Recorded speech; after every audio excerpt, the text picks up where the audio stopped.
Әкесін көріп дейсін келген жоқ мына нәресте. Кім жауапты оған? Тоқаев пен Назарбаевтар. Өйтіп бара жатқан бәрін ата берсе, онда мен де сол күні бардым. Хотя оқ тимей қайтқан менің жаным тірі екен онда. Жүкті болып 8 айлық болып бардың ба? Күйеуімді деп бардым. Жаным мен. Күйеуімді деп бардым. Осындай жас балалар тұрды, тәте өтпеңіз, қазір атыс болып кетеді деді. Өтем дедім, бір арықтың ішінде жатқан шығар қансырап дедім. Жаным. Жылатып қойды ғой мына сволыш Тоқаев. Ит. Әрқайсының үйіне осындай не болғырлар атқаны да атуға рұқсат бергені де өз халқын өзі құрған адамды мен президент деп танымаймын. Дұрыс айтасыз. Өз халқын өзі атуға рұқсат берген адамды мен президент деп танымаймын.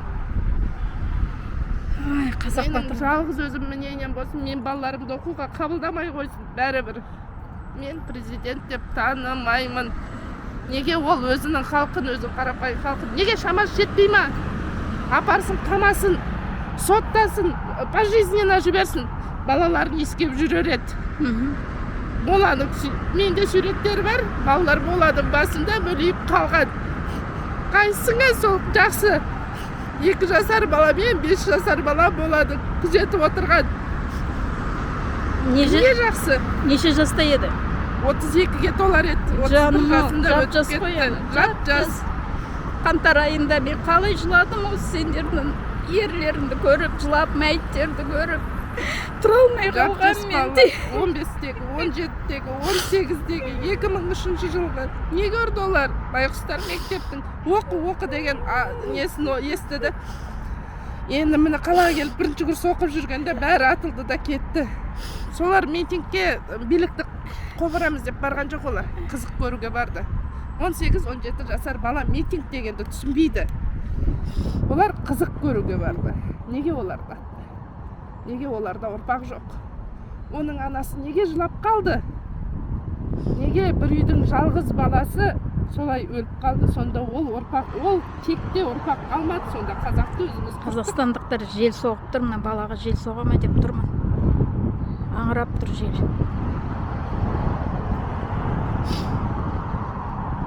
Ал, жүр мына салтанатты есігіне барайық.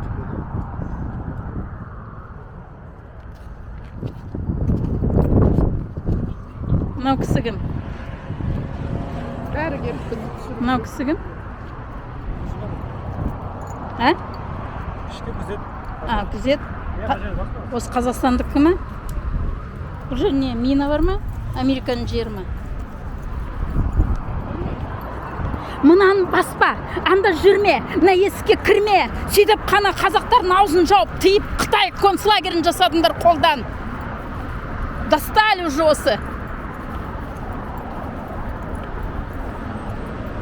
Есігін теуіп кіреді бұл кісі қазір.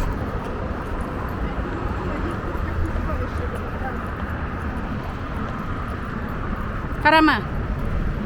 Бар, тура есігіне бар. Тоқылдат, мен сені түсіріп тұрам алыстан. Ештеңе жасамайды, кір ішіне. Айғала.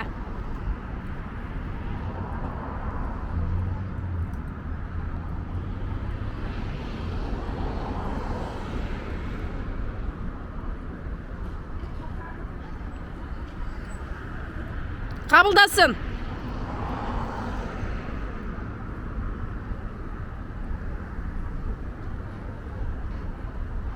Маған ресми құжат алып келіңдер.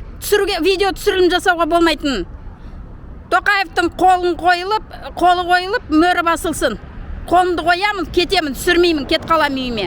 Ресми түрде құжат алып келіңдер, мемлекеттік құжат.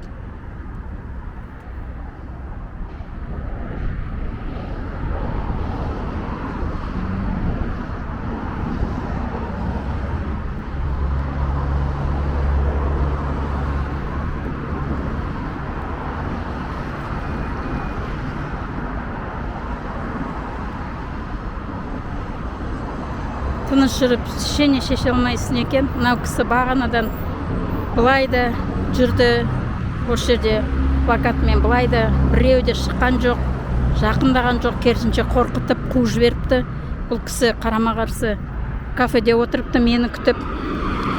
кішкентай нәрестесімен. Ал енді менің видео түсірілімді көріп, бұлар қозғала бастады. Жолдан бөліп сұрасың.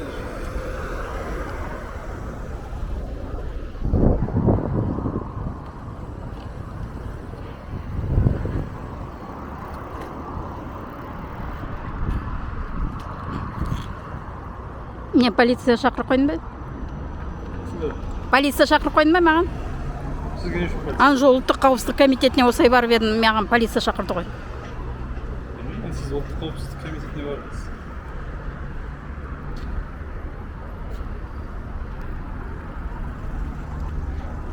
Сұрап жатсыздар, ұлттық қауіпсіздік комитетіне тұрлаулы ғимаратына барғанда ары қарай не болды деп. Мені Кенесары көшесінің бойындағы 31-ші ғимаратына жіберген. Мен оған бардым, қабылдады, өтірік ақ деп, көк деп жіберді. Электрондық түрде арыз жаз деді. Содан мен қазір сіздерге айтайын. Осыны пайдаланып. Халқым, мен ұлттық қауіпсіздік комитетіне неге бардым? Санжар Боқаевтың сөзінен кейін бардым. Санжар Боқаев, мен ешкіммен сыбайласта, байланыста жоқпын, ешкімнің үйімында жоқпын, мен дербес адаммын. Сол үшін мен екінші кезеңге жеттім, намыс партиямды тіркегенде. Соған екінші деңгейге өткізетті намыс партиясын. Мен де солай бардым. Мен де ешкіммен сыбайласта емеспін, байланыста емеспін. Ешкімнің қол астындағы азаматтық белсенді емеспін. Өзім дербес жүрген патриот, блогер, азаматтық белсенді екенді дәлелдеуге барғамын. Сондай маған да құжат беріңдер. Санжар Боқаевқа қалай құжат беріңдер, солай маған да құжат беріңдер. Өйткені бұлардың екі сөзі Аблязовтан ақша аласын, Аблязовтан несіндесін, үйіміндасын деп мені осай КНБ сендер емес, сендер күзетшісіңдер ғой. Ау. Мен ана әйел түсіріп тұрмын. Сіздер жақындамасаңыздар, сізді де түсірмеймін. Сіздер маған жоламаңыз, мен мақсатым ана әйел түсіріп, дегеніне жеткізіп, мақсатына жеткізу. Қаңтарда жолдасын Тоқаев аты жіберген. Ресейдің қолымен.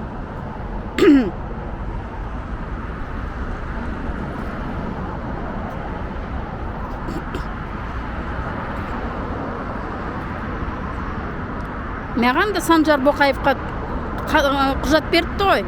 Ешкіммен байланыста жоқ.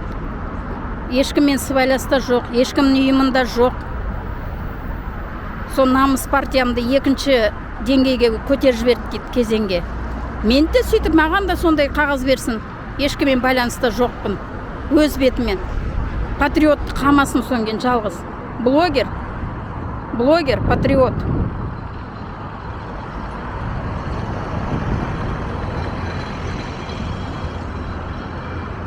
Бүкіл қазақ елінде мен жалғыз өзім күресіп жүрмін. Ешкімге қосылып жатқан жоқпын, ешкімді қоспаймын. Өзім жалғыз. Рухым жетет, жігерім жетет. Отым жанып тұр кеудемде. Қазақ үшін, ел үшін, отан үшін.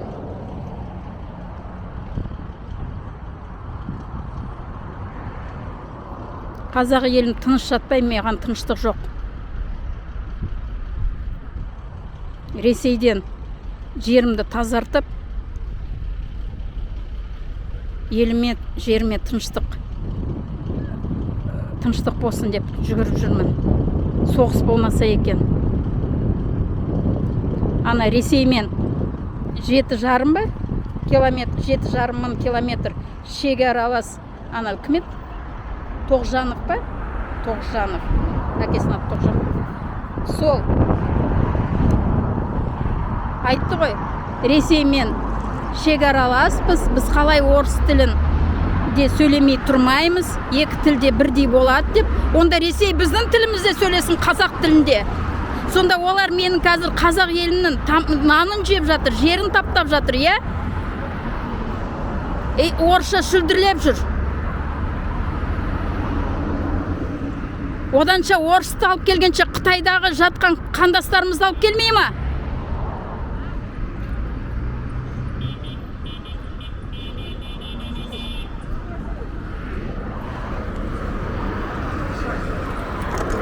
Қытай елінде жатқан қазақтарымызды шақырмай ма, алмай ма? Частный инспектор, что не жағдай өтті? Менде еш жағдай жоқ, мен тыныш жатып, шайымды ішіп отырғам. Осы жерде шай ішіп отырсыз ба? Жоқ, өзім үйімде ішпеймін ба? Маған кім береді бұл жерде шай? Сон шайымды ішіп жатқам ғой. Сон мына келіншек таңертеңнен бері, таңертеңнен бері Алматыдан келіп, осы жерде былай да жүріп, плакатымен ешкім хабарласпай, ешкім жоламай, оны керісінше қуып, нетіп, қорқытып еді. Содан бұл, сендер полицейский. Содан бұл анау, неді? Аты соседи деген кафеде тығылып отырып, мені шақырып алды. Тәте, сіз түсірмесеңіз, мыналар мені елеп ескеріп жатқан жоқ деп. Мен де түсіре бастадым, мыналардың бәрі шетінен келді. Сіз осы жердің учаскелік полициясыз ба? Маған шақырдыңыздар ма? Мен барайын ба? Баруға бола ма маған? Бармайын ба?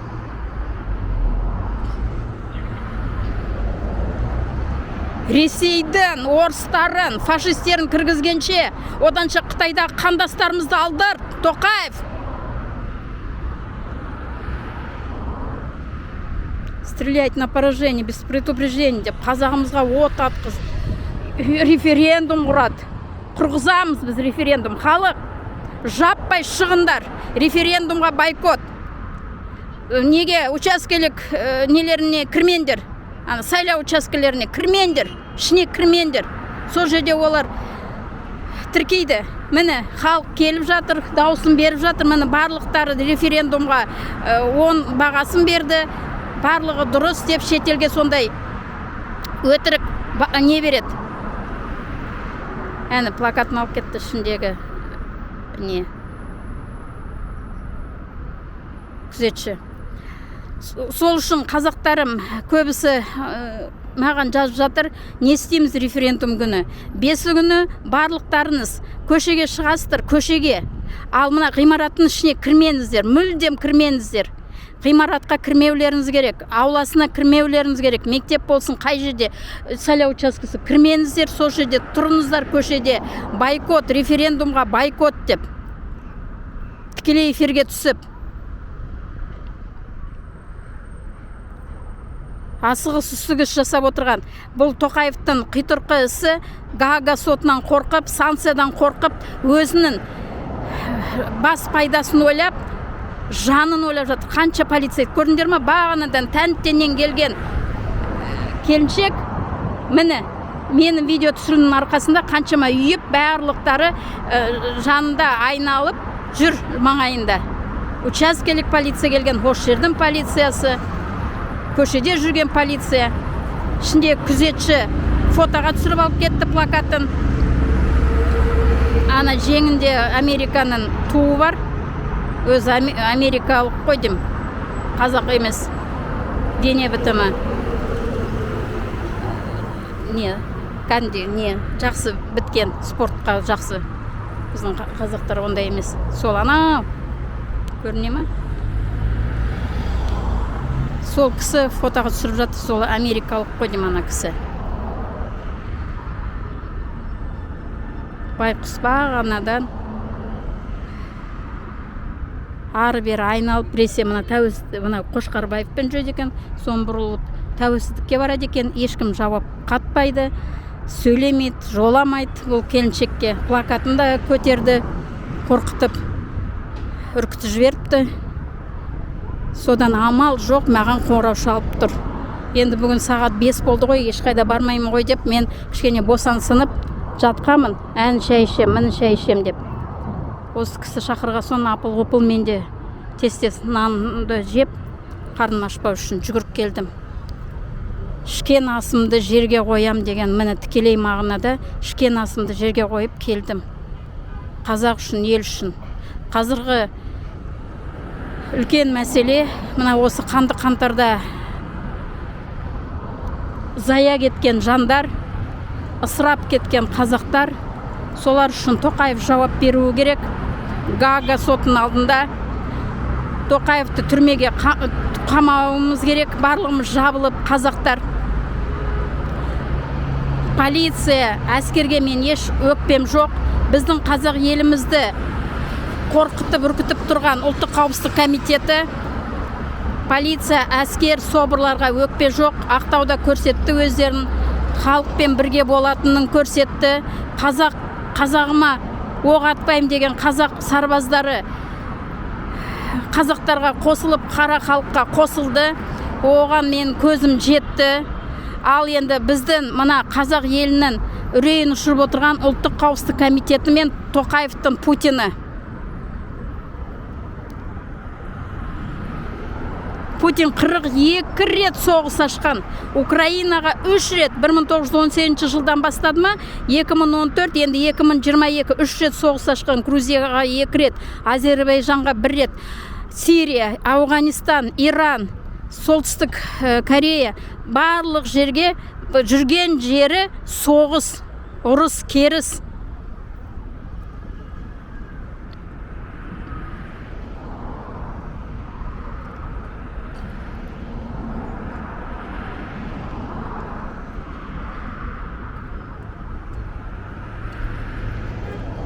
Плакатын неғып албадыңыздар? Жерде ұшып барады, сол. Қолына беріңіздер өзінің плакатын. Түсіріп алды? Америкадан келген кісі ғой деймін, сендерге ұқсамайды, дене бітімі тура, спорт. Сендер өлпісіңдер қазақтар. Боққарындар. Сендер, қарабет. Неге?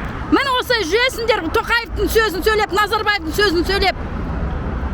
Сіздегі дауыс. Погон, жынның ұстайды сендерге, сендер мені неше 3 жыл болды қамап жүргендерін. Ауладан мен ұрлап алып кетіп. Мына кісіге әлдерін жоқ өткен бұл деген сендердің Тоқаевтардан мықты кісі болып тұр. Тоқаевты бір саусақтың ұшымен теуіп жіберетін кісі мынау. Халық, біз барлығымыз Тоқаевты ала алмасақ, осындай келіншектер ала алады, қанды қантарда бекерден бекер. Қайтыс болған қазақтың отбасылары келіп осай үйіліп, осай талаптарын қойса, Тоқаев өзімен өзі итім құсап кетеді. Гаага сотына беруіміз керек, референдумға бойкот. Мына кісілерге зәулім олигархтан қалған, байлардан қалған, халықтың ақшасына неткен, табылған үйлердің барлығын осы әйелдерге берсін, балаларымен. Ақша үйіп берсін. Ақша үйіп берсін. Полиция қызметкерлері қорламауын сұрайым. Полиция қызметкерлері қорламауын сұрайым. Неге сіз маған жолай сөйлейсіз? Не деп сөйлеймін сізге? Сіз неге маған